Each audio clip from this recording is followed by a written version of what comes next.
Halo teman-teman, Assalamualaikum warahmatullahi wabarakatuh. Perkenalkan, saya Nurbaya, mahasiswa bimbingan dan konseling dari Universitas Negeri Makassar. Nah, teman-teman, kalian pasti sering mendengar atau bahkan merasakan galau soal uang kan? Uang jajan cepat habis, pengen beli ini itu, tapi duitnya nggak cukup. Atau malah bingung mau nabung buat apa. Nah, jangan khawatir.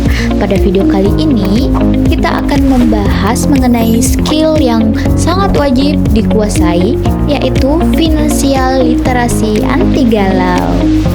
Ini bukan cuma soal hitung-hitungan loh, tapi soal mindset biar kalian tenang, fokus, dan siap di masa depan.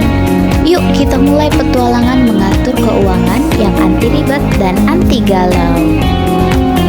Nah, pada video kali ini saya akan memberikan 3 jurus jitu mengenai finansial literasi yang anti galau. Nah, jurus yang pertama ada stop galau karena gengsi. Kenali kebutuhan versus keinginan. Perlu kita ketahui nih teman-teman, galau finansial itu sering muncul karena kita salah prioritas. Kita sering terjebak membeli sesuatu hanya karena gengsi atau ikut-ikutan tren. Nah, kunci anti galau yang pertama adalah bedakan kebutuhan dan keinginan. Kebutuhan adalah hal yang wajib dipenuhi dan sangat mendukung aktivitas. Sedangkan keinginan adalah hal-hal yang membuat kita nyaman, tetapi sesuatu tersebut bisa ditunda. Jurus yang kedua yaitu siapkan dana anti galau. Galau yang kedua itu muncul karena kita tak punya dana atau dana darurat, atau bisa disebut juga dana masa depan. Nah, solusinya kita dapat menabung secara konsisten. Menabung bukan dari sisa uang, tetapi alokasi wajib di awal. Misalnya, kita menerapkan prinsip 10%.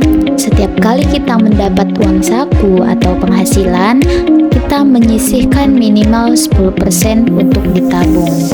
Nah, dana inilah yang akan menjadi dana anti galau kita di masa depan. Nah, jurus yang terakhir yaitu waspada jebakan atau galau instan. Nah, jebakan yang paling galau dan paling parah bagi remaja adalah utang konsumtif, apalagi dari pinjaman online ilegal. Nah, perlu kita ingat nih teman-teman, utang bukanlah solusi, tetapi penunda masalah yang akan menyebabkan galau berkepanjangan. Nah, teman-teman, kita kan sudah membahas mengenai 3 jurus finansial literasi anti galau tadi.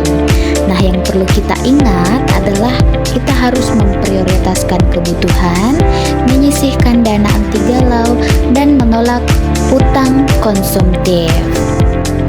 Nah, mengatur keuangan sejak remaja itu sangat penting untuk melatih kompetensi kita sebagai calon konselor masa depan.